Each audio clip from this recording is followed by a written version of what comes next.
It's 5 o'clock. Oh, no, 5:04, and I'm going to call the meeting to order. Could I have a roll call, please? Christy? Present. Dana? Present. Dan? Present?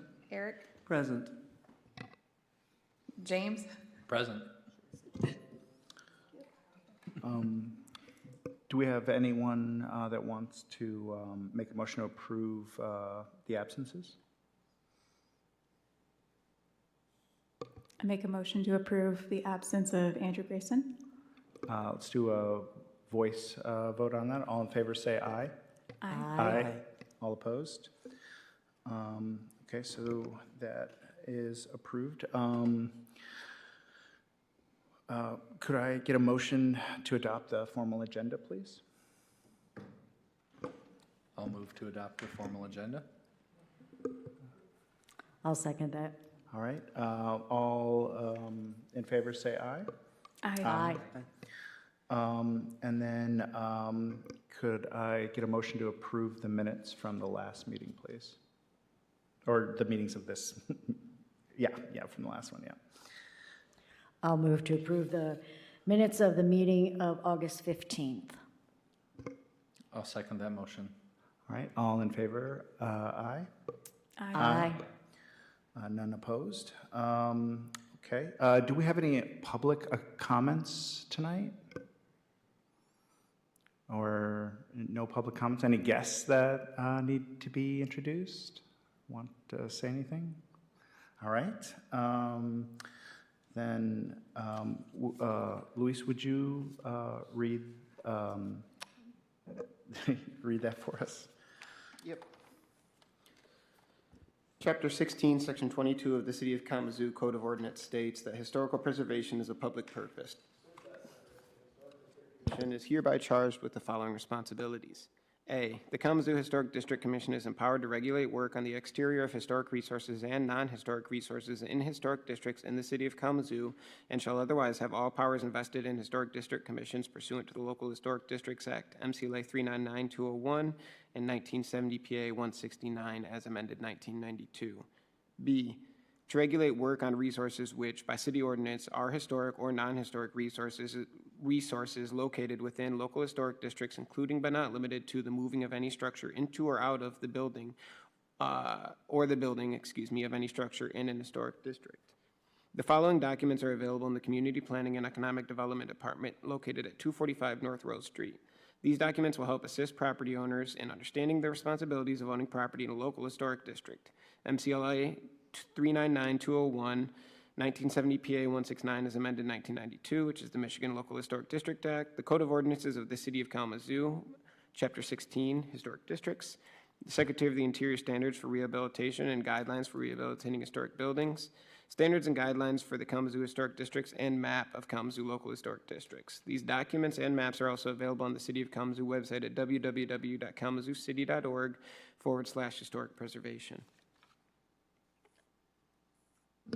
Thank you, Luis.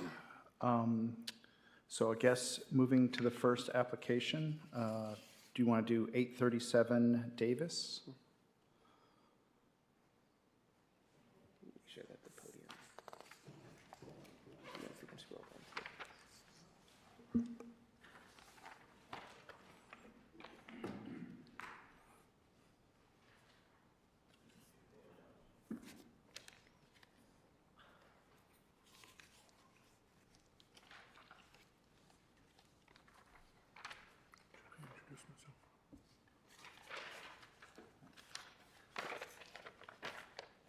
Welcome. I'm Nelson Nave. This is Stephen Streeter, the owner, and I'm their architect. Basically, I was going to go through this if you have any questions. The Streeter House, 837 Davis Street, in the Vine neighborhood. Have you seen the drawings that Stephen did? Okay. They're going to add on to the house a family room on the first floor and a bedroom expansion on the second floor. The roof will continue in the same slope. Hopefully, in the end, it won't look like there was not an addition, except for a couple of differences. The same materials for the siding, flat cedar shingles, which are rare and used today, but that's what's on the house now. And Stephen likes to put them on. Some same roof shingles, dark drip edge, and the concrete block exposed on the piers, and I'll explain the piers, may match existing, which is a contemporary square angled design of the block that's on the basement now. And those are available in northern Indiana, or if not those, a rock-faced block. The windows will be aluminum-clad wood with insulated glass. He's already done a lot to restore the house. The back of the house sunk 6 inches. 10 inches. 10 inches, excuse me.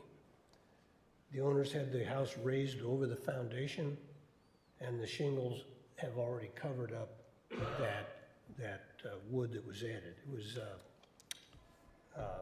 treated wood. The trim and the porch steps have been restored in the front and around the windows. The site falls 5 to 6 feet east of the new addition, slopes down 12 feet deep by the east property line. It's sitting on a hill, basically. And there's a chance of the slope moving if we went and dug conventional footings. So we're using a reinforced concrete block piers, 16 inches square, and wood, and in between them, wood frame trellis panels, as shown in the photographs, to fill in between the piers. 1 or 2 of the sides of the piers will be exposed, so there'll be nice block on the outside and plain block on the inside. A future 6-foot wide open porch is shown using Trex and treated lumber underneath. The railing and stair are to match historic district standards when they get around to building that one.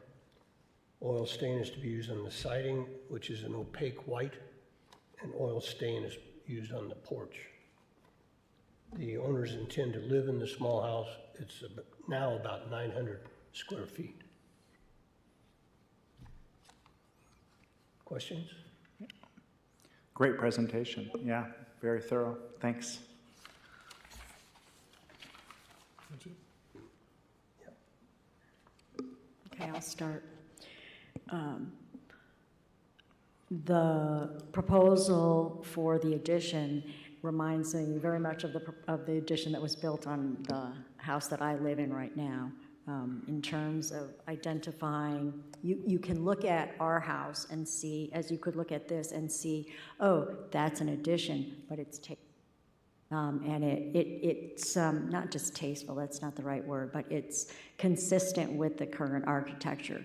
But as the standards say, if there's new construction, it should be differentiated. You should be able to look at it and say that is a differentiate. I wanted to address the standards here. Standard 1 requires that the property be used for its historic purpose, which there's not an issue here. And also the addition is on the rear and therefore doesn't really change any of the character defining features of the building. The standard number 9 relative to new additions.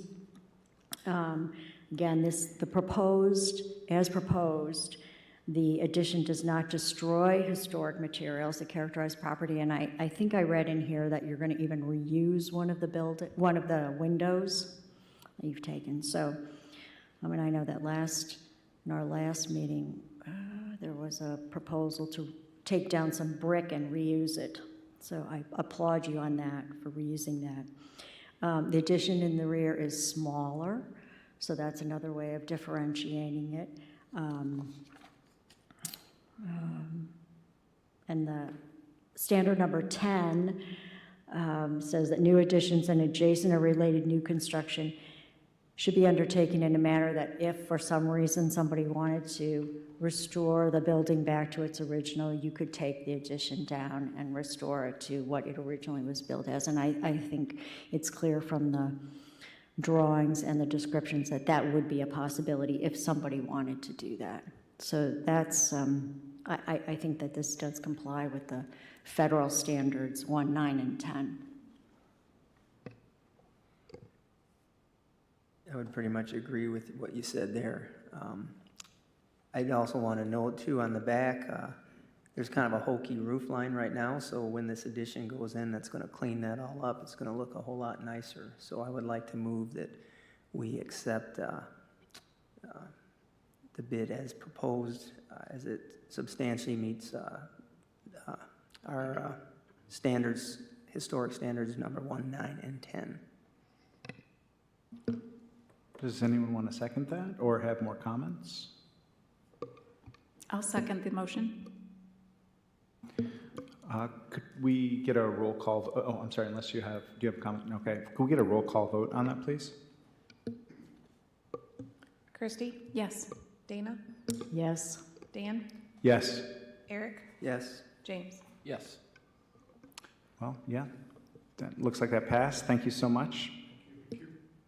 Yep, and I'll be in touch with you guys soon to get the formal paperwork for the approval over. Just make sure that you get all of the necessary permits that are going to be required for this work before you begin doing any of the work. I know that winter's upon us anyway, so I don't know if you intend on starting this year, but you can reach out to me and we can work to make sure you understand what all the permits you're going to need are going to be.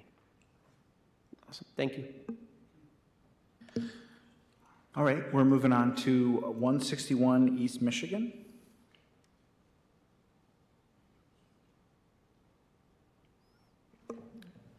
Yeah. How are we doing today? Hello? I think you've got all the applications and that. I'm just here to answer any questions you may have of something that's not already in the information that you have. And can you, I'm sorry, but could you try to speak into the microphone too? Oh, sure, no problem. My apologies. Yeah, like I said, I think you guys have got all the information, the application made. I'm one of the owners of the business, just here to answer any questions that you may have as it relates to the documentation, maybe something you don't have.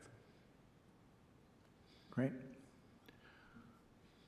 Yep, and this one is just, again, putting up a sign that's on the east face of the Haymarket building. And the images show where that is. I know that we're kind of wonky right now on the screen because we're turned, and I'm not sure if we have the capacity to turn it actually, but this kind of highlights the location of where it'll be. So directly behind where this picture was taken would be the front, or, you know, would be Michigan it'd be Avenue. where you see that double door right there. It'll be to the left of that as you look at the picture, which would be the southeast corner of that building. Great. Yeah. And this is your business? That's correct. Oh, that's great. I like it. So Thank you. Does anyone have any questions for him on the sign or placement or anything like that? I guess the only usual thing was like if you were mounting the sign, like we always ask that you do it into the mortar instead of the brick itself, so it could be easily undone. But I'm sure the sign people would, you know, take that into consideration. Yes.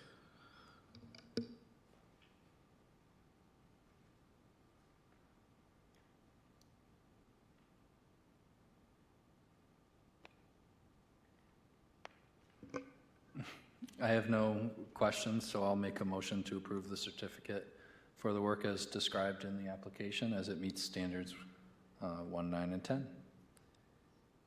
I second. Any discussion on that or on that motion? No. Okay. And then Stuckey? Sorry, missed the discussion. I will second the motion. Could we get a roll call vote on the motion, please? Christie? Yes. Dana? Yes. Dan? Yes. Eric? Yes. James? Yes. Great. Thank you. Thank you very much. So that's passed, and yep, I'll get some paperwork over to you in the near future regarding that. Just make sure that you get all the permits that you need before you do the work again, so just the sign permit stuff. Yep, awesome. Yep, thank you so much. You have a nice evening. All right. Moving on to 763 West Michigan.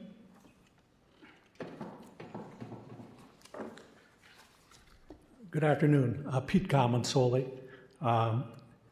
We have, in the process of rehabbing and restoring 763.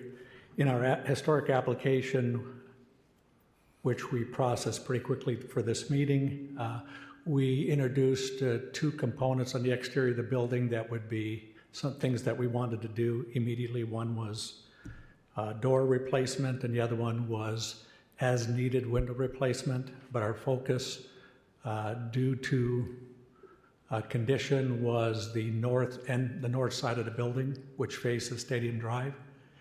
It's a higher profile side of the building, but it's a lower traffic side of the building. The south side windows, we feel we can, are salvageable because they've been, how do we say, under a canopy, and they will continue to stay under a canopy so that we can do the necessary repairs in order to keep the presentation on that side the same, except for one window on that side, which is on the Stadium Drive, Academy Street corner, which is the far southwest corner. That window is substantially damaged. It's been removed from its frame. Looks like when there was a fire in the building, it's warped. The contractor says it's not salvageable, and to that end, we would want to entertain replacing that with replacement windows, not as in the design we have here, but in a design that more closely fits the needs of the historical, which is the introducing of mutton style, proper measurement and detail so that the presentation from street side would be in the case of a thermal pane window, not a single case window. But the mutton presentation would be present, the color and style and its appearance from the street would be the same. The door replacements are just standard. The place is not secure with its present doors, and I think the recommendation is to accept that part of it. The other part of it is that we're going to be adding an additional application next month for some additional work that we'd like to get done early this winter. So my request at this point in time would be to remove the windows from consideration today, deal with the doors, and then allow us to come back with doors and an exterior entry area that we want to restore to its historical, the original building style, which was 1926. So that's my request today, that we deal strictly with the doors to allow us to move forward with securing the building for the winter. Thank you, Peter, for that presentation. I appreciate that. I had a lot of fun looking at old pictures of this building when I was putting this all together. I do want to preface all of this by saying that right now, we are not planning on having a meeting for November because it's the same week as Thanksgiving. It's 2 days before Thanksgiving. That's so okay, yeah. We've had it slated for cancellation for as of now. So I just know that you said you wanted to look at it again next month. So I just wanted to make sure that you knew that at the outset. Is that the next one will be in December? I just wanted to, Right. to let you know. That should be okay. Okay. Considering the winter forecast, that I don't think will delay us doing exterior work. We can only hope, right, about the winter forecast. And then if there's any discussion amongst the commissioners. Yeah. First off, I'm very excited to see that building's getting some attention. It's needed it for a while, and Well, I would just say, when we purchased the building, we were excited about the opportunity of taking control of it. It's not the first building that has had historical building. The building that houses our restaurant was in a historical neighborhood. It was not designated historical, but because of its age and the like, it did qualify back then for some historical credits on the federal level, not at the state level. Although this property would meet state and federal requirements for that, the amount of the dollars involved, the application process, and our timing for move forward really don't make that justifiable.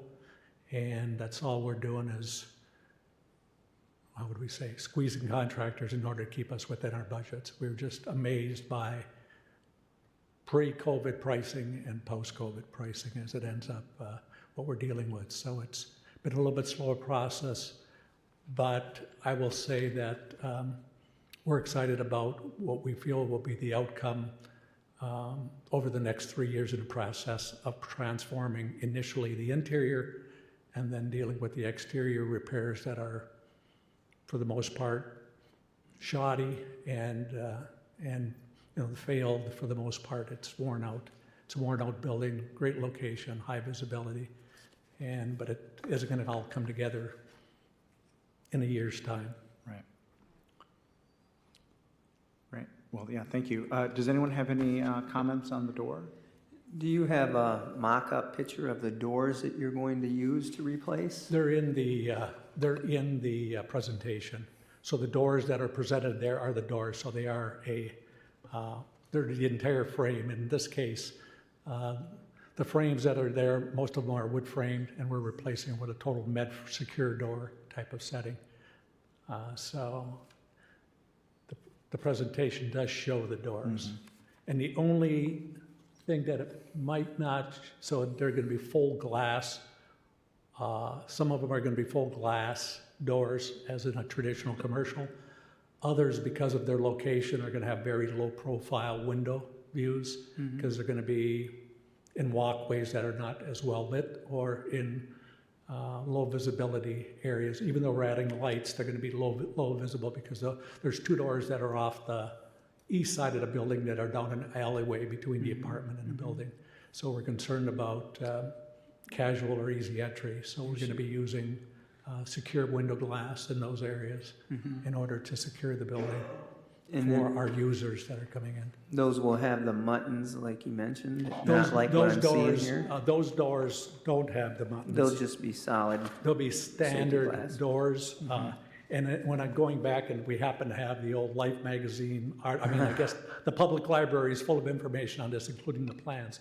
But when we look at the doors, we don't see the same style in the doors, even original, that was there. The window mutton style to the Tudor style was unique. I mean, the architect that designed it, everything that we see kind of speaks to the fact that that door had a standard screen door on it. Our intention is not to have a screen door. This facility is going to be air conditioned.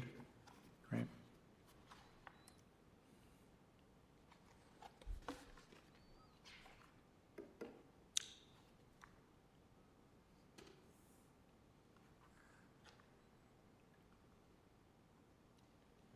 I have a question about the doors. So this one will be replaced as well with the glass? If you look on the door, It says if you look on the door kindergarten. there, it says kindergarten. Do you know what the story is there? It was also So a I'm curiosity. pretty sure that has to do when it was Kalamazoo Coffee. Kalamazoo Coffee was there, and Darren people would give him bits and pieces of doors and trim and all that kind of stuff, and I'm sure that was out of somebody's salvage of a school someplace, and they just cut it down to fit in there, So that probably door- not original at all to the And history of the that building. door, if you look at it, the top end of it, that door has been cut down size-wise, so we would take it back to its original opening size modification. But it would be a modern glass as well, is what you're... That would be in Okay. that would not be in full glass. That is a door that, again, it's off of Academy. It's probably going to have a half panel of glass, and it's going to be reinforced. Okay. Probably a single pane reinforced glass. Do you have any visuals of what the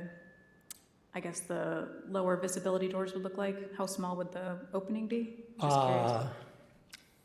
The lower visibility doors, so there are some interior doors that we're talking about replacement as part of this, there'll be two. Originally, the building was 4 different commercial locations, but we're taking it down to 2. It's always been used for the last 25, 30 years as a single user location, but we're going to split it up, a minimum of 2, but we have the possibility in the lower level, the basement, because the building is sprinkled and because there's 2 means of egress.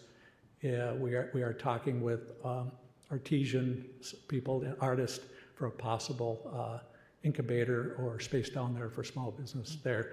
In those cases, we're going to have some doors between them. The idea is for them to be secure, to give us clear lines of separation so we can have fire escape doors, and they're not going to make those interior doors that attach to them easy to be penetrated by way of public entrance through those doors. So it'll be more in the form of a secure door, but it's in order to maintain the privacy, security, and protection that we're concerned about for our tenants and our customers.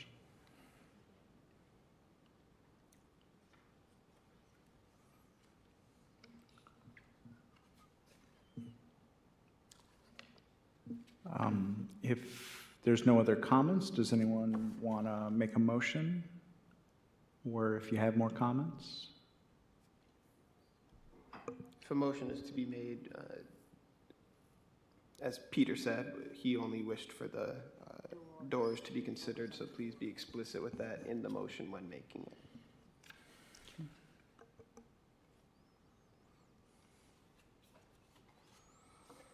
Okay, going back to the Secretary of Interior standards, with respect to the doors, you're going to continue to use the property for the historic purpose that it has been used for. The doors were not original. The doors that you're replacing are not original. And it does not appear that the replacement will change the any character-defining features of the building. So I think it meets Secretary of Interior standards number 1.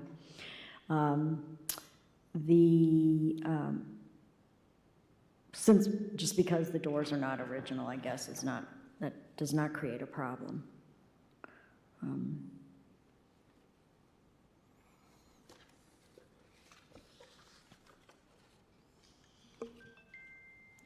You know, I think it's also important to note that when we're looking at this, and as Peter was saying, the Kalamazoo Public Library has some great resources on this property. If you look at the corner door, that was at the corner of Academy in Michigan or Stadium, what have you. The earliest known picture that I've found from 1926 does show that door, you know, originally had the arch on it. So I think that's another way that you guys can also look at character-defining features. It's been changed so many times throughout the years that now it's been turned into a flat-top door instead of an arched door.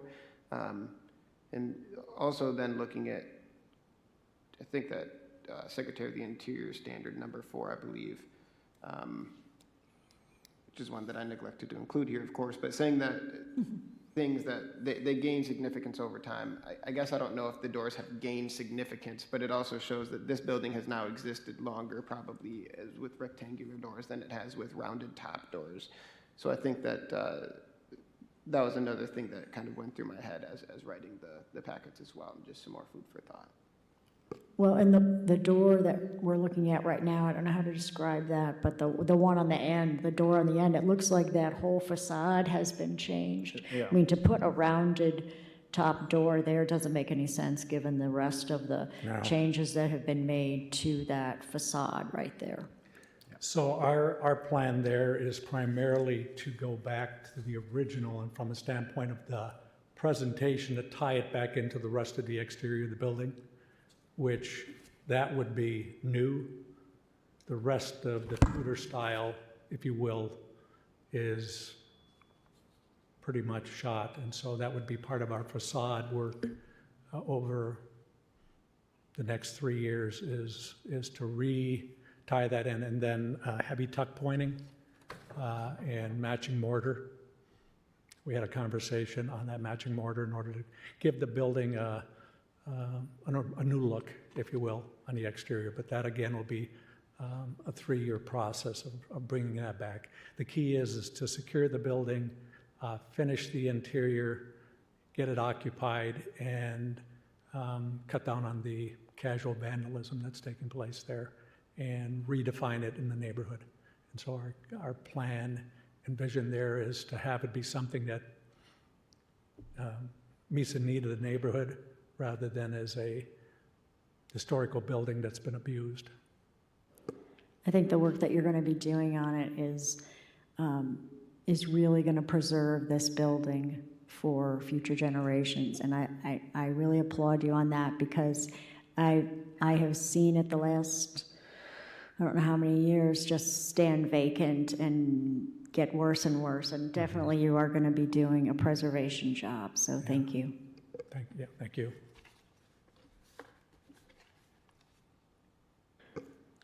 Yeah, I agree. Thank you. So I'll move to approve the work for the doors for right now, and then revisit the windows at our next meeting in December, as the work for the doors complies with the Secretary of Interior standards. Thanks, James. Does anyone second that? I'll second. We'll both second the motion. Great. Could I get a roll call vote on that, please?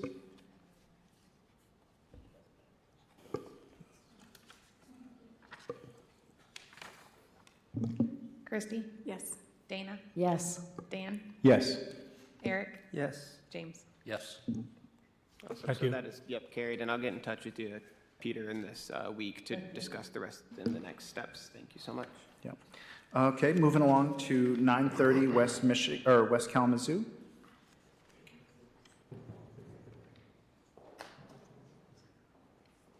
So he might have a computer that he can order.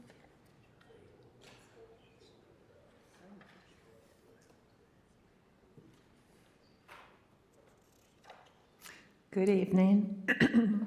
Welcome. I'm Jean DeLipti. I am the owner of the house, and I was here in August, and I'm not, forgive me, I don't remember exactly who was here and who wasn't. I don't want to repeat everything from then.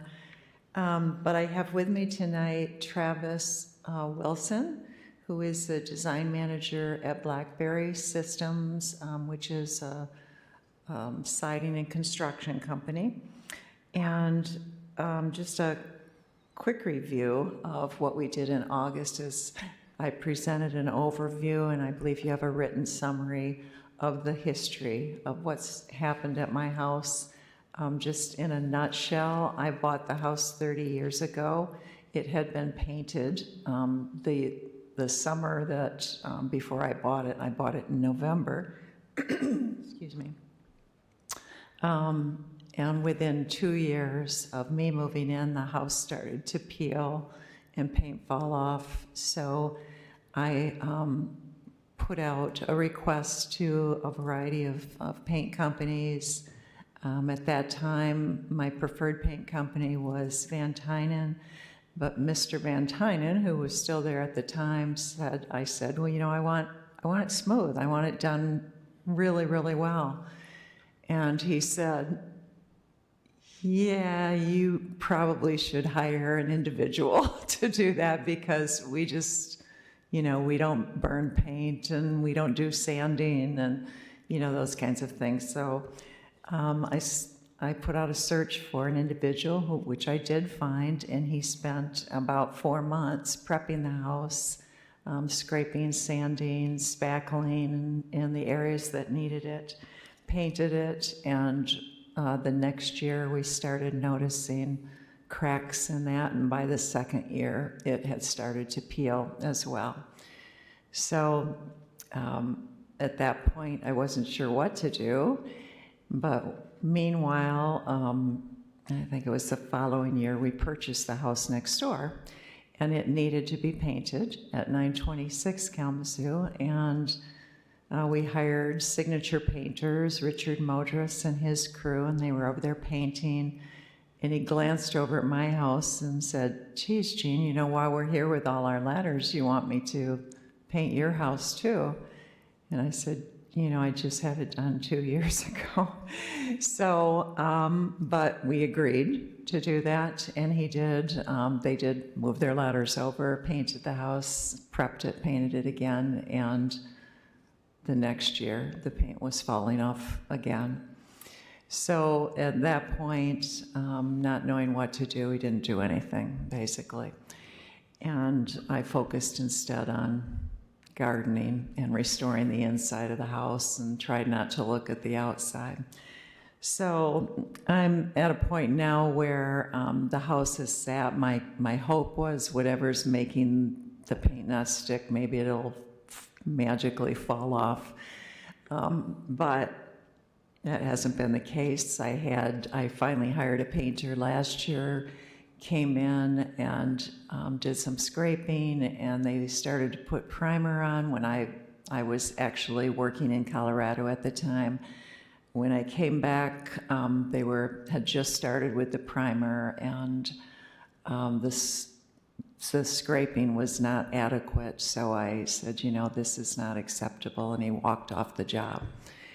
And was not able to find another painter at that time, but I have since then had 4 other painting companies look at it. This time, you know, I wanted to make sure I had someone who could guarantee the work. And I had Van Tynen out again, and I also had PMV, which is equivalent to Van Tynen in terms of quality, come out and look at it. Both of those companies said, no, there's something wrong here. We will not guarantee the painting on this house. PMV said, well, we'll guarantee it 1 year, which of course is like maybe not having a guarantee. So meanwhile, this year, we looked at it again, we're assessing it, and some of the primer from last year is already falling off.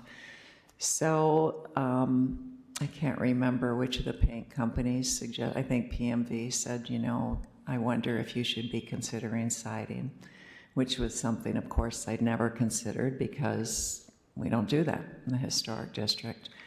But I did call in Travis here. Then we started to at least talk about it. I had Luis out to the house on a couple of occasions after the botched job last year, and then again he's been there this year to help us analyze and figure out what to do. So that's kind of what I talked about at the last meeting as a recap. And my goal at the last meeting was to get your okay to go ahead and seek a formal proposal from BlackBerry Systems, which is why Travis is here tonight to talk about that. You gave me some suggestions of what to look for, and I'm going to turn it over to Travis to go through the proposal, what they're suggesting. But first, before I do that, are there any questions you have for me?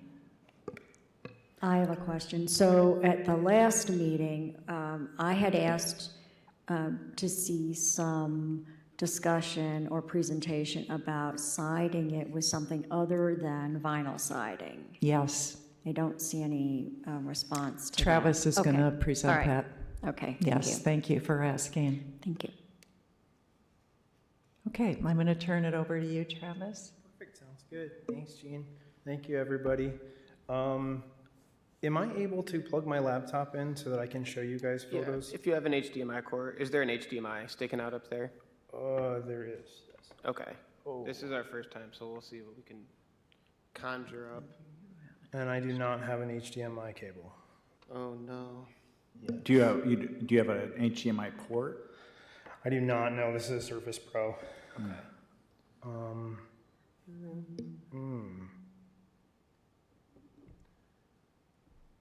Interesting. Let me think. Yeah, Probably not. I'm guessing that just has USB-C ports on it. what's that? I'm guessing that just has USB-C ports on it. Correct, yes. And that's how we usually hook up within.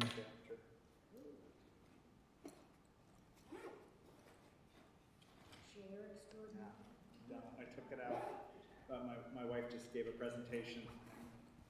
Ooh, I'm guessing that we don't have an adapter Okay. here. Well, with that, I guess I'm not really sure how to proceed from there.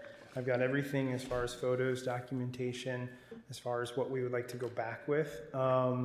As Jeannie has stated, you know, we strongly reinforce all the information that's been given from the other contractors. Can I interrupt you for just a Yeah, second? certainly. Is there another way for him to? So we'll just have okay. him send it over to an email. This will take Okay. a couple minutes, and then I'll share AC. So if you just want to shoot it to me in an email, I'll send it over to Casey. I didn't anticipate us not having the projection capability, so I apologize. So Okay. if you just want to send the file over to me, if that's possible, of what you have. I don't really have a file, you guys. I've got it all brought up on my laptop as far as opening up and showing the images as we go across there. So as far as sending a file in detail to you, Yeah. I can send you. Or even just if you have any, I did not anticipate I didn't foresee the HDMI issue, so I apologize I about neither. We that. talked about the hookup, Yeah. and I never thought about Yeah, it as so, HDMI. Let me go in and email you real quick, Louise. Okay. Thank you. Yeah. Thank you, Dana, for asking. It's clear you put a lot of work into this, and it's clear we want to hear some more details, so Yeah. let's see if we can make this happen. Certainly. Let me bring it up right now, and I'll try to multitask as I send this over to Louise. Again, as Jean has reinforced, with going back with paint, it just does not seem sustainable, and we would like to try to restore the home as well as we can. And it looks like it'll be a combination of replicating the current lap siding as well as the siding, but some of the ornamental items on the house to give it its true feature, we plan on leaving and just sanding, priming, and painting those items. And I can, as soon as I get this open. Take a beat if you need to get things squared away.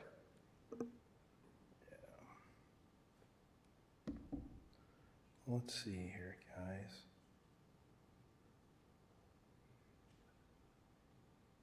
Thank you for having me, though. This is the first time I've been in the building and been here in the Historic District. Blackberry as a whole has done a lot of work in the commercial district. I just realized that we actually restored and renovated all the windows here at City Hall. Let's see here.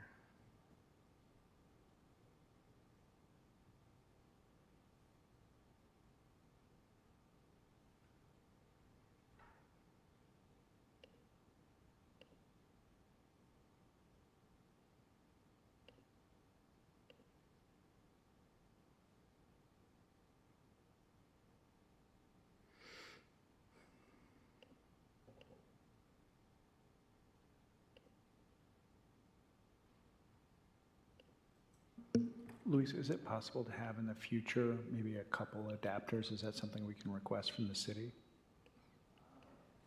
I can certainly try. I'll see what happens on that front. Just a USB to HDMI, I think that would be the most standard.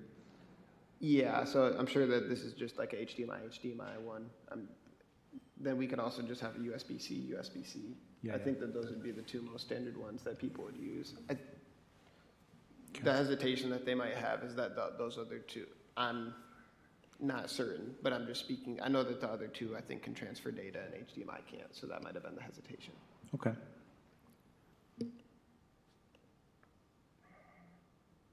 But it's crossed my mind, yes. So it's a lot of pictures that I'll be sending over to you. Not a problem. Luis, is it appropriate to comment at this time while we're waiting, or do I have to wait until the presentation? I guess you would be commenting on things that have been presented currently. Yeah, is it appropriate to do that, or just Stuckey miss my too, chance? I think he's slightly distracted right now trying to get us that information too, so you might get, it might be difficult to answer. Yeah.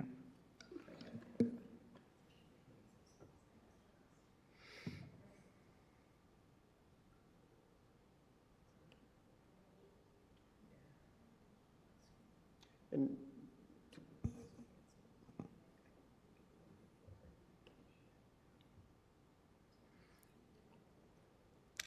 It's currently loading right now. no problem.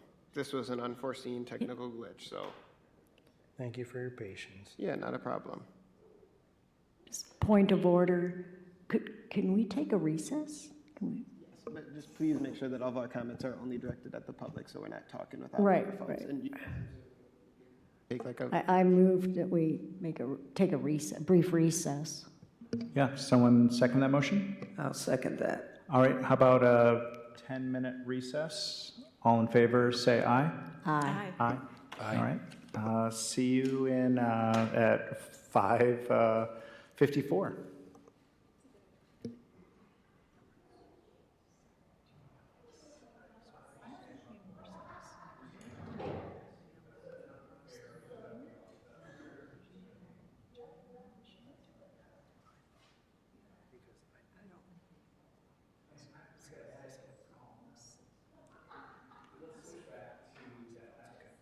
Because really, it's just a bunch of pictures.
All right, yeah. You can just call the meeting back to order. And I don't need to vote or anything, I just do it. Nope. All right, we're going to bring the meeting back to order. Thanks so much for everyone's patience. Yes, thank you guys. And just for quick housekeeping note, so what I did, Travis, was I sent these emails over to Casey here in the order that you sent them to me. So you sent 4 emails, 3 from the computer and then 1 from the phone. So if that's the best order that you want to talk through them, that's fine. Otherwise, if you kind of know, like, oh, I want to look at something from the second email, just let us know and we can have that pulled up for you. So just a point of clarification for you when you're talking through. So the first 3, like I said, came, excuse me, from your computer, and it looked like they dealt with siding detail. And the 4th one was the current photos that you sent from the phone. Correct. Yep. Okay, cool. And if it is possible, can we look at the photos of Jean's house on the 4th email that I sent with the current picture? Yep. I just wanted to discuss more detail on what we're proposing. We feel that we can replicate the current lap siding with the angled siding and the scallops above. Now with that, I do have some options for both vinyl and composite, and we can talk through that more. As far as the style, size, and shape, we felt that the vinyl siding would give us the best replication of what is existing now. Now, with modern materials, there are limitations. So a lot of the ornamental items on the house, like the soffit and the fascia, there's just no way we'll be able to replicate that. So in my conversations with Jean, the plan is to just restore those items. That would include the fascia, the soffit, that, I don't know what it's called, but this, as you see kind of on the left of the chimney in the photo there, that circular design there, those items like that is what, right there, thank you, yep, is what we plan on leaving. Now, going back to the siding and the options that we have, the current siding is a 4-inch lap and it's got a 1/2-inch projection, and then all the trims around through the windows and the transition board separating the scalloped siding, which you can see kind of on the front of the house. If you don't mind, Louise, scrolling down to a photo in the front.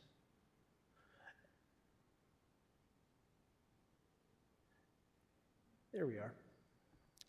So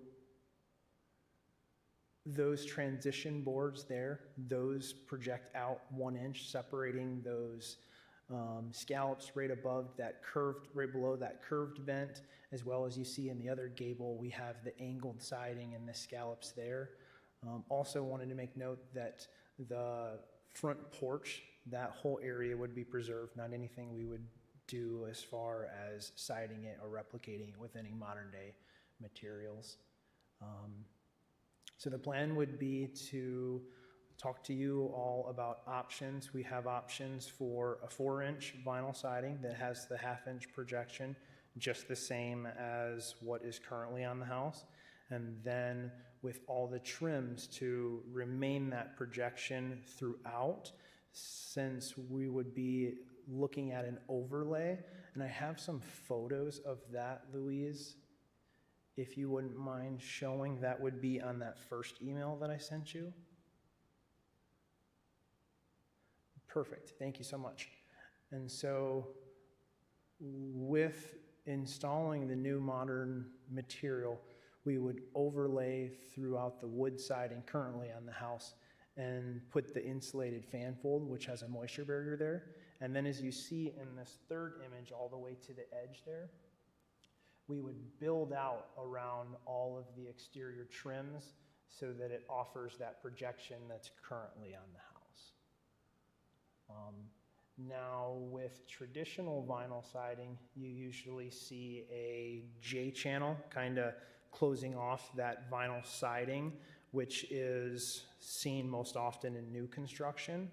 What we're proposing is custom bending the aluminum around that exterior build out as you see in the middle photo.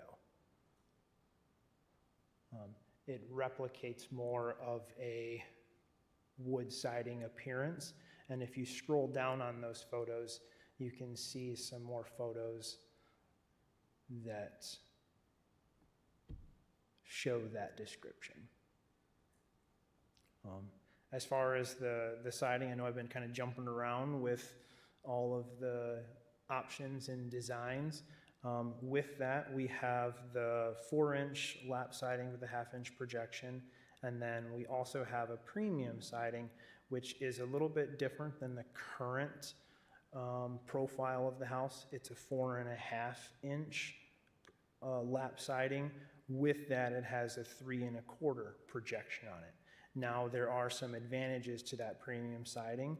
We do offer a matte finish on that, which closer resembles a painted application on a wood siding.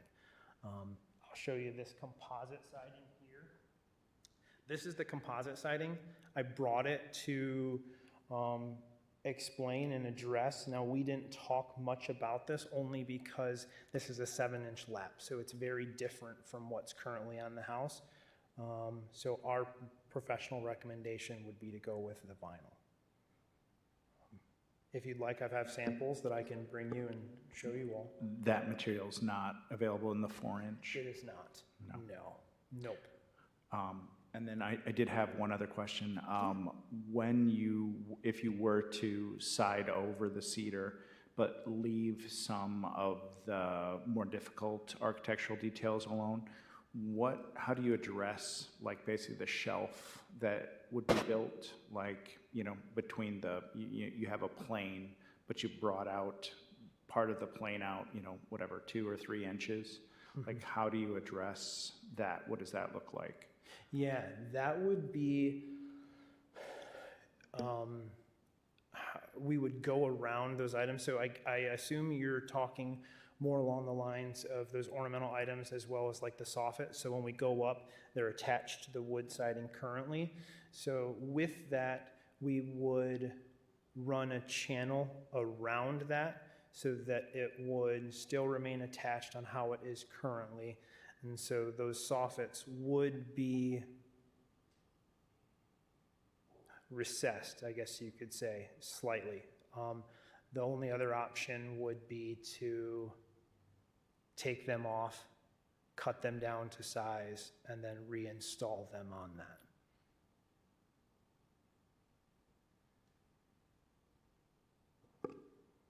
Okay, so we have the vinyl, we have the composite, and what about cedar? Cedar siding, as far as blackberry in our company, that is not a material that we associate with as far as going back on the home. So that was never discussed between myself and Jean.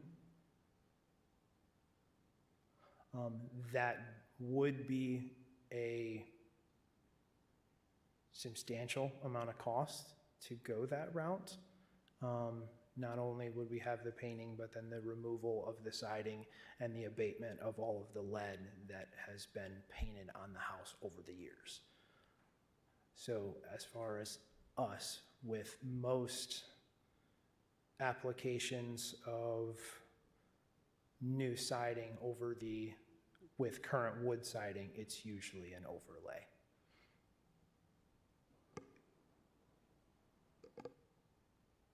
Okay, and then let me get back to the composite. So are you saying there's no 4-inch composite? No, ma'am.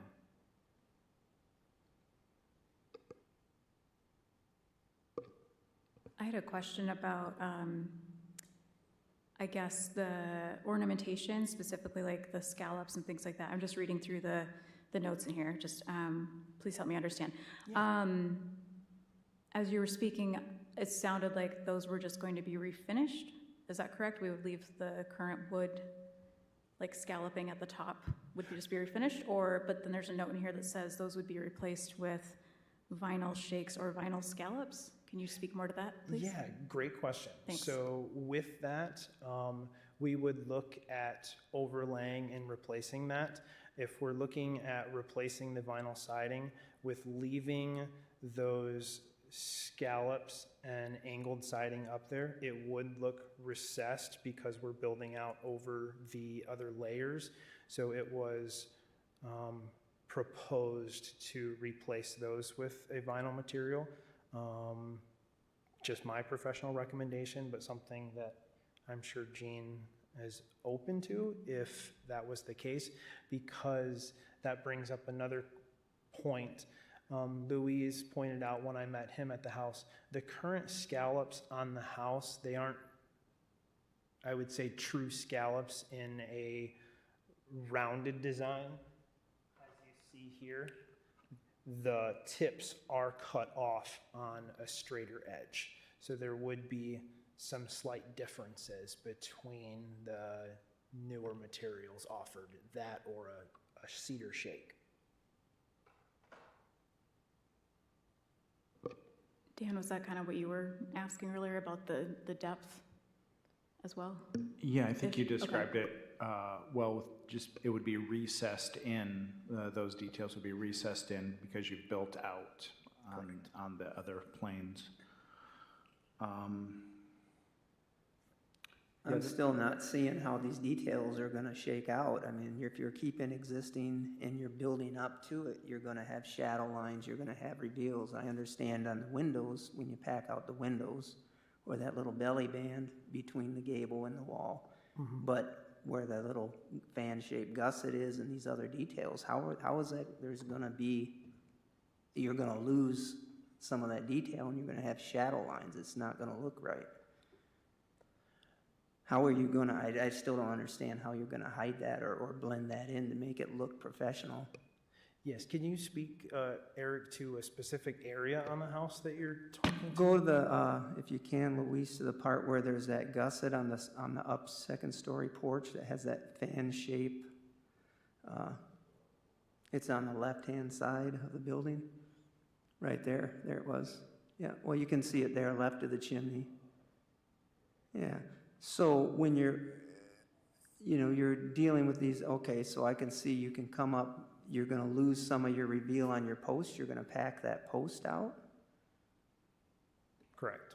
Okay, and then that's gonna be built up with this synthetic material and So that would you'll be, just have a reveal that sticks out as you've added that 1 inch or that 3/4 of an inch. correct, yes. Yep, that's how we would have that reveal.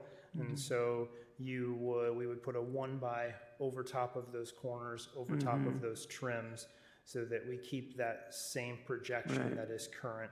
And then we would tie that siding in behind that so that it would hide those shadow lines and you wouldn't see. And then on the soffit, you'll just have to end it somewhere with a 1 inch or a 2 inch strip or something like that. And it'll Correct. Just, yeah. Yes. Yep. That is the area where it would look.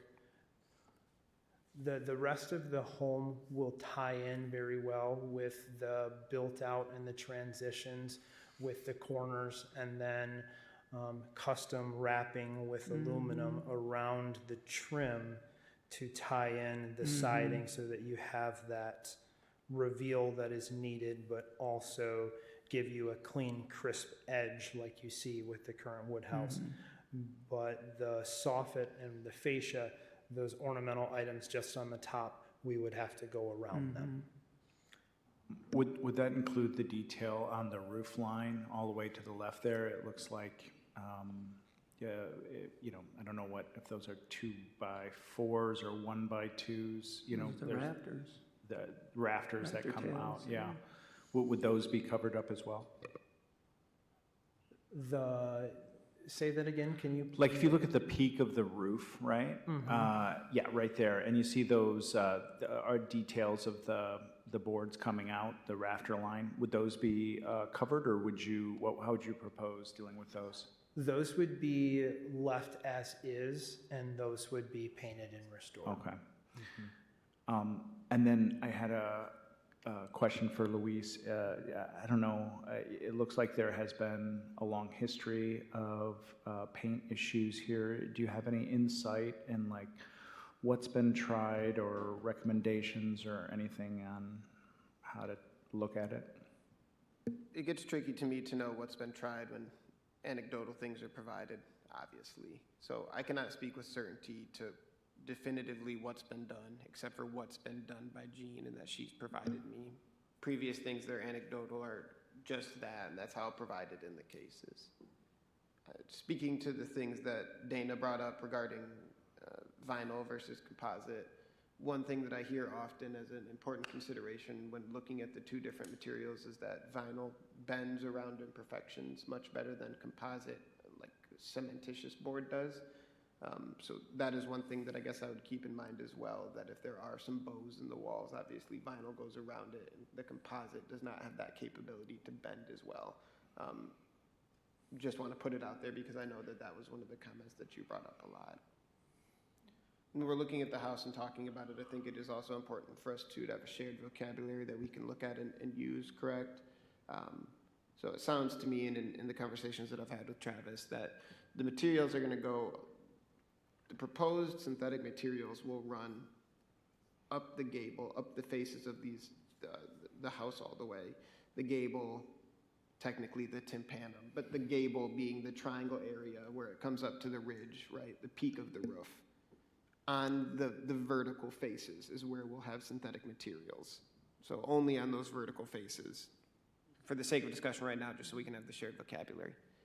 The soffits and the fascia, the soffits being the faces of the roof that overhang the building and point down, more or less correct. And the extended rafters, which I assume are faux rafters or mullions, those will both be left untouched in this case, and they will be retouched and finished. The wood will be just retouched and finished. The fascia is not very large on this building, but that is then the outward facing portion of the gable that faces horizontally or looks out from the building. It's hard to see in these images, and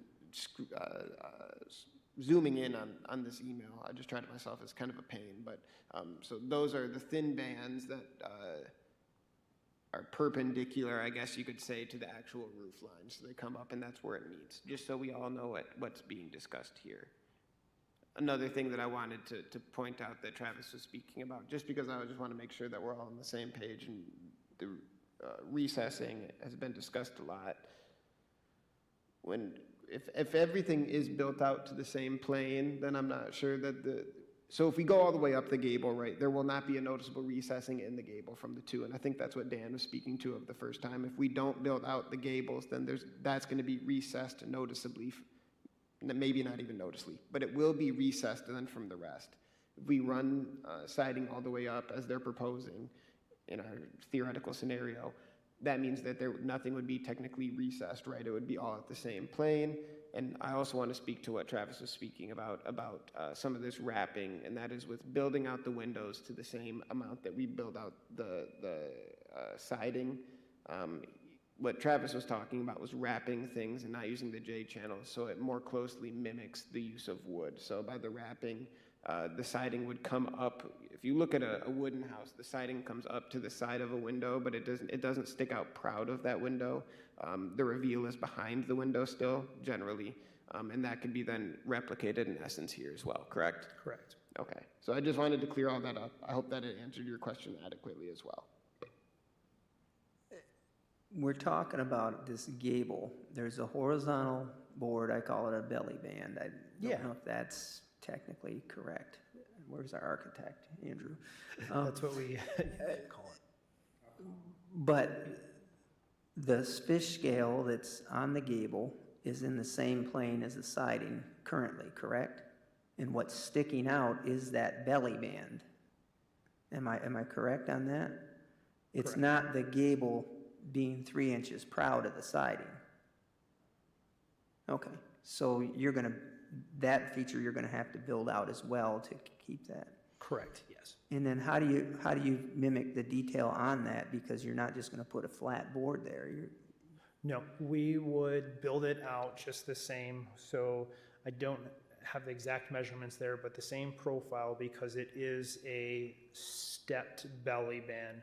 So we would build it out with a 1x at that same step, and then we would aluminum wrap over that with a custom bend to tie the bottom siding and the top siding into that. So currently it's like a 3-piece, Correct. and it doesn't have any half round or cove on it. They're just like dimensional 1x Correct. rectangular. Yep. Okay. Now there is cove on the corners of the house, and I do have vinyl corners that replicate the exact design that is currently on the house. So that's something up for discussion too. We can custom bend the corners and build them out with a 1x, or we can look at our featured design through the trim work systems that complements the vinyl siding.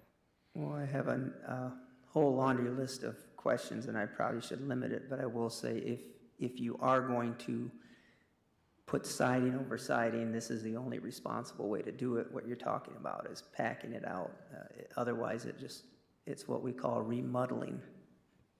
It looks terrible. See it all the time. Otherwise, yeah. So that being said, I mean, you've got an obvious moisture problem. I mean, my heart goes out to Jean. You wouldn't expect her to know how to do that work or how to ask the questions of why is this happening. And this isn't to knock painters, but have you had anyone who's not a quote-unquote painter, a builder, or someone who is a, what are they, where they check the efficiency? I'm thinking of companies, and I'm not trying to say company names here, an auditor or something like that. Why do you have this moisture problem? Are you south-facing? Are you north-facing? What's the condition of your basement? Is moisture coming up? Because the building looks like it's in fantastic condition, and the paint shouldn't peel. So I don't want to say I wasn't there when the work was done. I don't want to say somebody didn't know what they were doing or did shoddy work or anything like this. It's not what but it raises some real questions to me as a carpenter. Why the peeling paint? Because she's put in, this is the third time you've painted this house?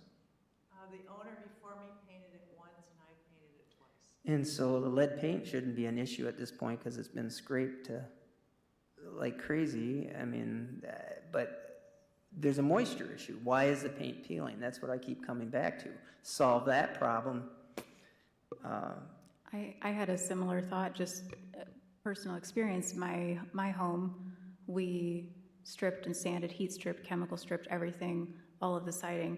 And that was 2 years ago. And we still have a couple spots where we're having to tweak the, flashing or something, and we did completely gut it, and there was moisture problems within the barrier of the walls before we redid that. Most likely, yeah. So it's a common thing. So I had, I guess, the same concern that, yes, perhaps there was, some questionable work done on painting, but on my other home, I mean, the paint only lasted for maybe 7 years, and the prep work wasn't great. So I mean, I'm torn, I'm sympathetic, but the paint has to be done every so often, and if the home has been in your hands for 30 years, I feel like there is an expectation that it does need to get painted routinely. And it's a big ask, I know. So those are just some of my, I guess, comments for the commissioners to consider. Have you considered linseed oil paint? No one suggested that. Yeah, so on my house, that's what I'm doing. It's taken me, because it's just me, little old me. I'm getting very close, by the way, about 6 years. But that's going down to bare wood. You put the linseed oil on. The raw oil is your primer, and then you paint over it, and that paint will never peel. So part of the concern is the painters who are professional and will warranty their work and who've been in business for decades are not willing to touch it. Yeah, and as for me, it's like I've already spent more than $60,000 painting that house with actually Richard Modris and Signature Painters was not a You know, I mean, they're not like a Van Tynen, but they're a good company. Yeah, well, I'm not trying to Yeah, so for cast me, stones at anyone. I know, and I know you're not. But, you know, at this point, it's like, I'm obviously You're running, feel not, like you're running I'm out not of gonna options. hire an individual painter to put Yeah. some, you know, they all tell me, oh, I could do this, I could do that, and it's like, yeah. Yeah, well, and and again, this isn't to put someone's trade down, but a lot of times painters paint, but they may not understand other aspects of the construction of the building. So like you said, based on what I see, Gene, your roof is probably in great condition. You've maintained that. Your basement is probably fine. You don't have moisture. So, but why because this is north facing, isn't it? This, what we see here? Well, I don't know. Or am I wrong? The Is it front south? faces the south. The front faces the south. Okay, yeah. The only part of it that So it's the whole has house. not had problems is the one that faces the north. That one looks not as bad. The repainting seemed to hold much, much better, but the east, west, and south sides are, Yeah, I it mean, may they just have peeled off. has something to do with the freeze-thaw cycle. Has your house been insulated? Yes. And when they insulated it, did they peel off siding in between the floors? I didn't do it, the previous owner did, but it's got those little round. Little holes. Yeah. So when you're taking, I mean, and this is, I don't know if I should give my opinions here because there's other people who would have different opinions. Yeah, and we should not venture into the speculation. Yeah, yeah. I just leave it to say that there's certain ways to insulate that are generally considered better or more acceptable with older homes when you're kind of retrofitting that. Because initially it had nothing, right? It was at 4 inches of just airspace. Right. Yeah. And you have plaster inside. Yes. Is the paint's holding inside on the Yes. plaster? Yeah, I have no problems on the inside at all, or the basement. So, yeah, well, it's as another homeowner, I understand the maintenance on a property, and my heart certainly aches for you because you're doing the right things. You're trying to maintain it. So, yeah. I should stop talking. Well, but I think you make an interesting point, though, about the moisture problem, because my understanding is some of the concerns about vinyl is the encapsulation and the sealing up of a structure that was intended to breathe. Now, I don't know if the breathing process in this house is working correctly, but if there's lots of moisture and you encapsulate that, that is not going to be good for the house. That's certainly not going to be, you're not going to be able to then, if you wanted to at some point, remove the vinyl siding and still have functioning or That is correct. underneath that. So that, I don't know, that's not conducive to preserving the structure. You know, when you put your wrap on there, your accordion fold, that's going to become a moisture barrier, keep things from going in, but that's how, wherever this moisture is, it's trying to get out, which is peeling the paint. That problem hasn't been mitigated. You're going to then begin to rot your wood underneath your vinyl or whatever product you put on. That's what I hear Dana saying, and I would agree with that as a... Yeah, very good thought process, very good question, and that is correct to an extent. You know, all houses are meant to breathe, and with that, the way the new siding is designed, if it has an extensive amount of moisture, yes, that is a concern, because not only are we stopping moisture from coming in the house, but it can prevent it from going out. So yes, but at the same token, there is room for it to breathe slightly so that it will not encapsulate all of that moisture that's there. From my conversations And my thoughts with the wood siding and what I've seen, now I'm speculating because I'm no professional painter as well, and I can't speak to this, but just go off of the information that has been provided me through the companies that Gene's talked to. With siding that's been unprotected for the years, there's something about the grain where it can open up and then it's just not able to be restored, I guess you could say. It's dried out. It yeah. needs oil. It's what? It needs oil. It's dried out. With that, yeah, it does. It's dried out, but I've seen where it just doesn't adhere. And I'm just speculating if that was maybe the cause here, that the damage is done. It's kind of like my head. My dermatologist tells me that Mother Nature has ran its course and there's just no one going back for some of those scars. So, Yeah. I just want to clarify something here. So is what you're saying about the alternatives, because I'm still harping on those alternatives. yeah.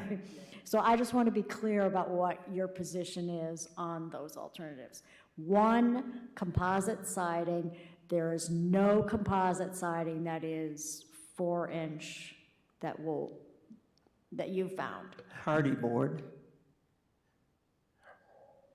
Hardy board plank, but you would have to then strip off the wood and replace it with the plank. All right, but I just, Correct. right, but, so there is composite siding.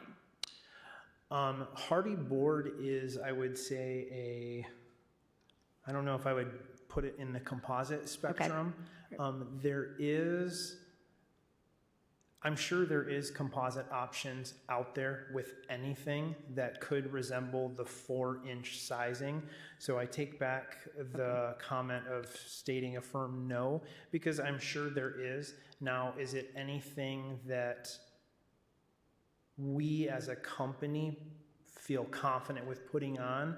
I would say no. Okay.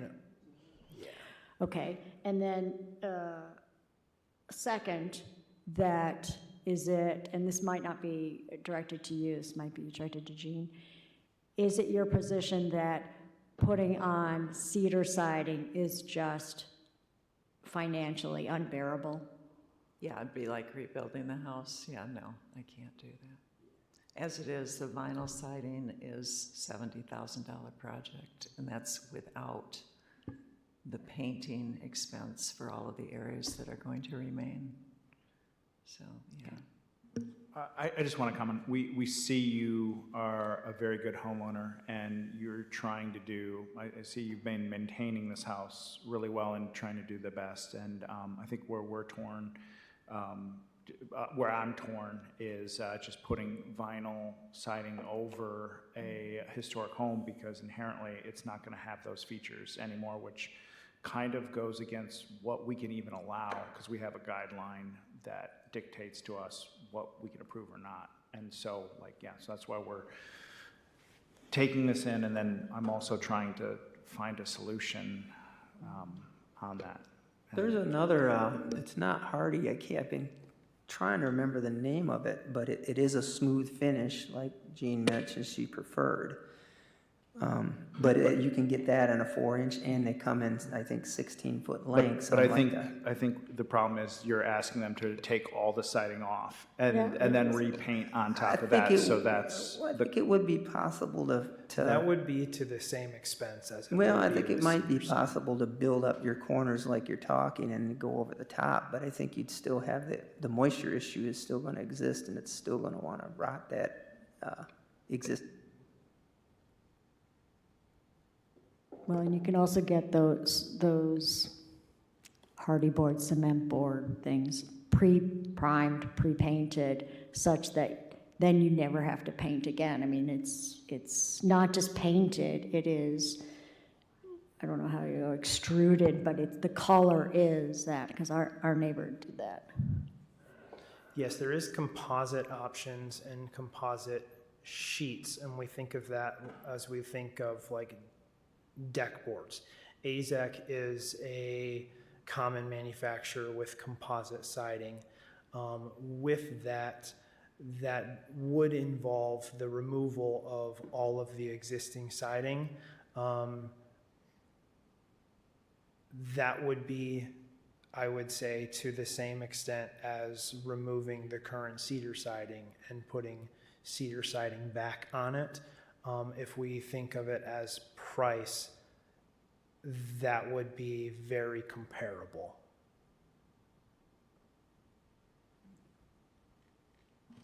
All right, does anyone have any more questions or comments? We should probably start getting into the mode of making a motion. I guess, again, my only comment is it seems from the outside looking in that, again, like we talked about, like anecdotal,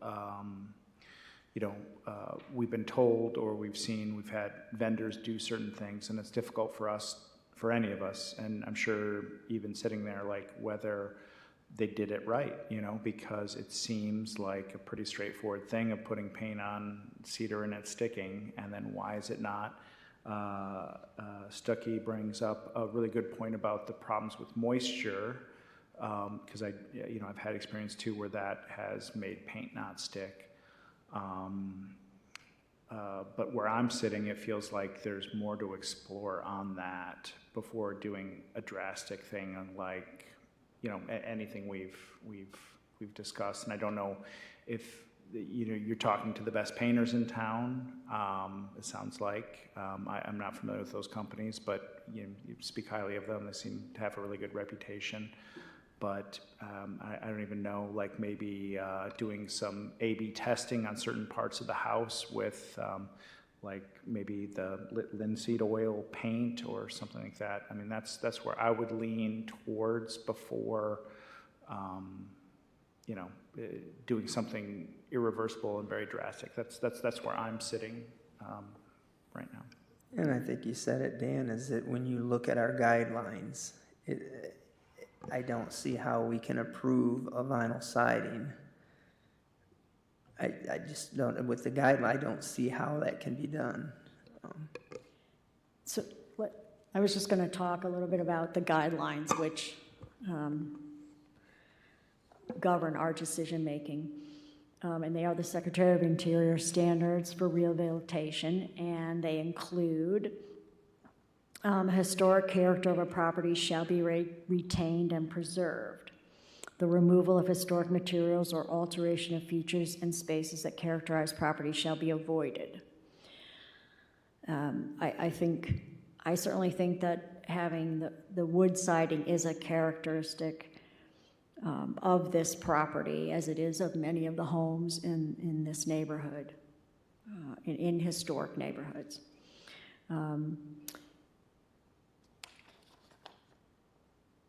The other standard I think that comes into play is deteriorated historic features shall be repaired rather than replaced. Okay, so I think there is some discussion here about how deteriorated this is. It obviously is, but whether it's a moisture or a paint problem seems to be an issue. But the deteriorated, so the guidelines say that if it's deteriorated, it should be repaired rather than replaced. So those are some of the guidelines that govern our ability, what we can decide to do. I don't know if anybody else wants to add anything.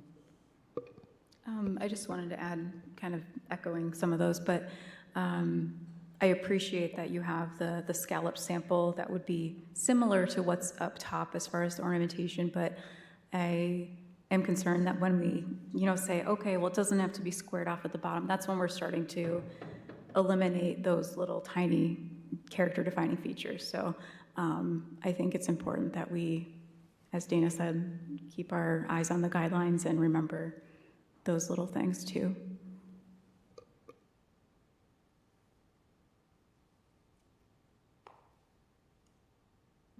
Does anyone want to make a motion?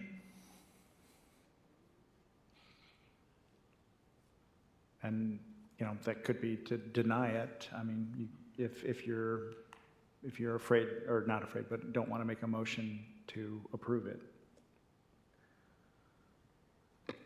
I guess I can, Robert's Rules of Order, point of clarification, and I haven't gone over this with you guys.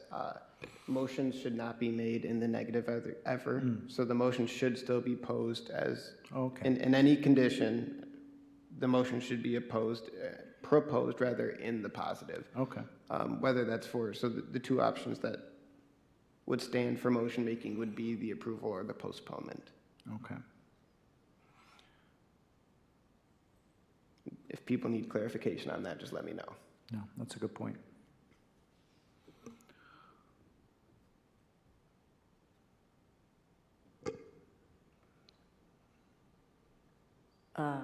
Okay, I will make a motion to approve the application as submitted.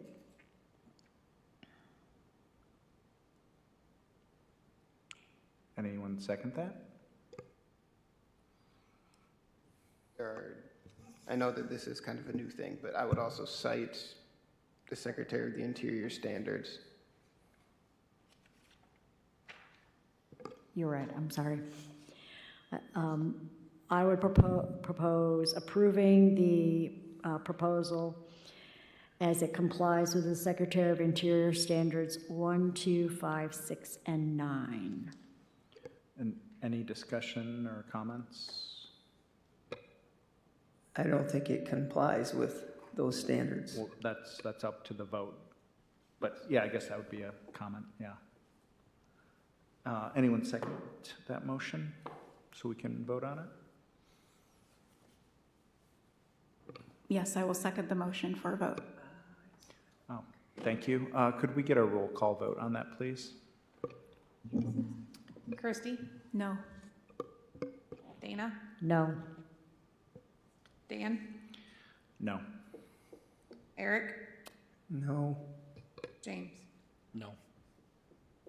Okay, so that did not pass and the motion was denied. I'll be in touch with Eugene and be in touch with you, Trev. Follow up. I can reach out to you tomorrow and we can set up another meeting if you would like as well. I'll get the formal paperwork done at some point this week, but I'm not sure when I'll have it. I don't want to say tomorrow because I have a busier day tomorrow, but I will get that drafted up and we'll be in touch regarding that. So appreciate you guys coming in. Sorry about the technical difficulties in the top as well. So Thank you, guys. with us through that. Luis, do you want to do the coordinator's report? Yes.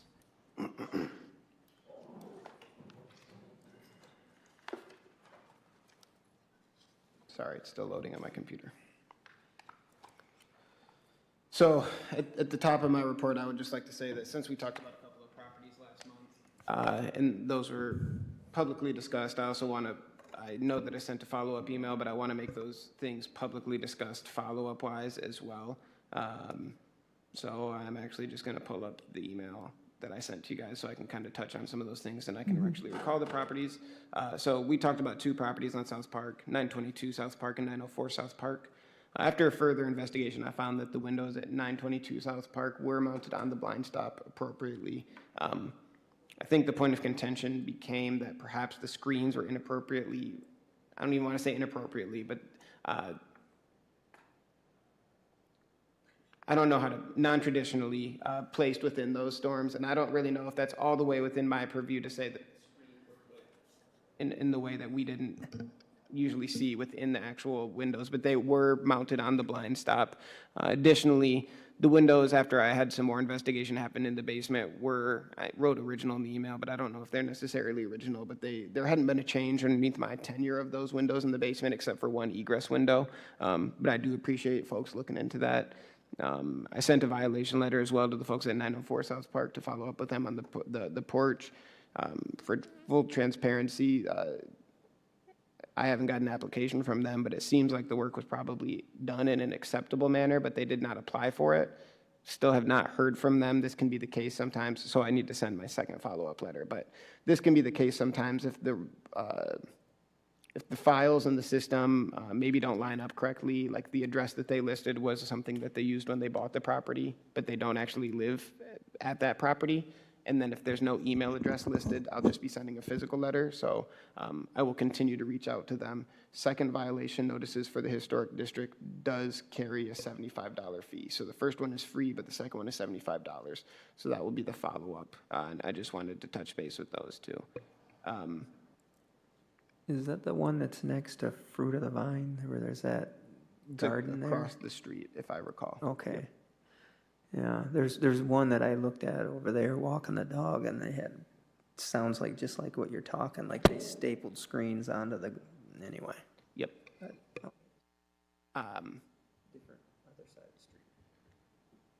Third point is that, again, no, I did cancel next month's meeting just because it's the same week as Thanksgiving. I know, I'm sorry that we had 2 canceled meetings, but I just figured it's not really fair to ask you all to come in the Tuesday before Thanksgiving. I don't know if folks will be traveling. I don't know if applicants will be traveling, so that's what's happening right now. We'll see what happens in the future, but as of now, the meeting is canceled, so I just want to remind everyone. And then everyone can have happy holidays as well. So those are all kind of housekeepings at the top of the my report there. Otherwise, we have, I need to look at the numbers. We had 100 reviews at the end of last year by December, so I think we're like right on track. I think that we've had more we've had more hearings this year, I think, than we did last year. That's just kind of the nature of the beast. I will not comment on whether or not that's good or bad. I think that is truly just the condition of the status of what people are doing and the capacity of the work that they're doing right. Right now, we've had 29 administrative reviews without permits, 32 reviews with permits that are administrative, and 27 with hearings. Up to this point tonight, we've had 20 unique or new hearings. I know that we've had a couple repeats that have come back for postponements, correct? The administrative reviews, a lot of porch repairs, front step repairs, roof repairs. You'll see that 917 Oak, the removal of the non-historic second story inaccessible landing was just literally that. It was a window used to access it, and it was something that was obviously very new because it was built with like L brackets and being held up with like 6x6s that were kind of sat on top of each other. It was not historic and not really attached to the property, so removing that I felt would not be out of the purview of historic administrative reviews.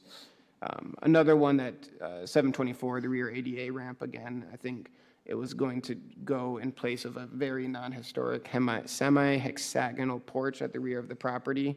So I thought that the removal of that porch would be fine, and access is really paramount to me as well. This is a completely removable feature of the property that did not take away any of the character-defining features of the property. And besides that, all of these are rather standard things. I know it's early again, but the last thing I'll say is that just to start thinking about and getting ready for, I've budgeted out enough for everyone to at least attend kind of a baseline level of the MHPN conference that'll be held in Kalamazoo next May. I know that a lot of folks don't get a chance to usually go to that because of traveling really becomes the kind of difficult part about that. But since we'll all be here in Kalamazoo, and it will be here, I know that people still have jobs to work during the day, but there are things that are going to be happening after hours, and there will be so many people in town too that I hope that maybe if we don't even get to make it to every single session, there will be opportunities to go and network with folks, talk to people from other cities, and understand what's going on around the state, and some people come in out of state as well with historic preservation.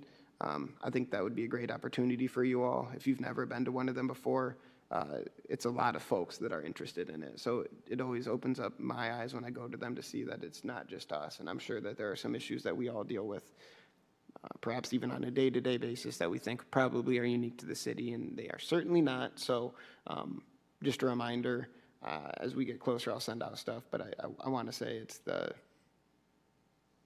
11th to the 18th, but I'm not sure. So don't mark that in your calendars yet. I'll send out the official dates. I'm having a meeting with the MHPN later this week to kind of discuss that and flesh that out a little bit more. So just want to put it on your books that we will have at least some payment that is secured for you guys to attend. I didn't go all out with everything, and I guess the budget's not all the way finalized, but when we were looking at it, there were things, and this is through the HPC who administers that budget, but to do some a la carte selections of courses. So just something to stay aware of.